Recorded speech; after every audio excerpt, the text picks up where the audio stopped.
It was mid-June on a rainy evening. You know those days when the sky never really brightens and the rain just keeps falling. I was on the veranda, rushing to bring in the laundry before the storm got worse. That's when I saw something out of the corner of my eye. I turned my head. There was a woman standing at the end of the driveway, just in front of my house. At first glance, it looked like she had no head. A short, involuntary scream escaped me, but when I focused, I realized the truth was somehow even worse. Her head wasn't missing, it was just tilted all the way back.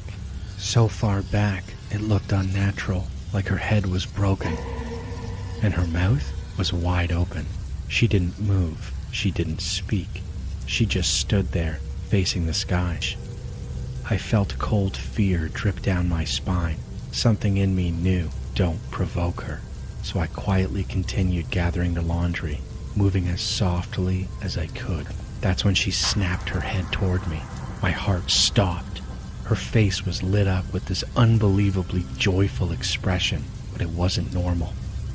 It looked stuck, almost like a mask. Something inside me said, she's not right, she's not safe. But I didn't say a word. I ran. I bolted for the front door, yanked it open, dashed inside, and slammed it shut behind me. 3 seconds later, there was a massive bang against the door. I screamed and dropped everything. What are you doing?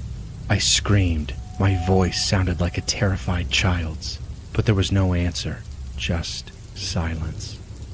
I remember thinking, how did she get here so fast?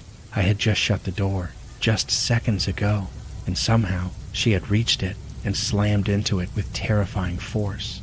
It sounded like a body slam, not just a knock. I crept to the window and peeked outside. She was back in the driveway, standing exactly where she had been before. Head still tilted back, face still grinning at the sky. I called the police. They arrived not long after, and they arrested her. I remember one of the officers asking me if I was okay, but I couldn't take my eyes off her. Her face, it was bleeding.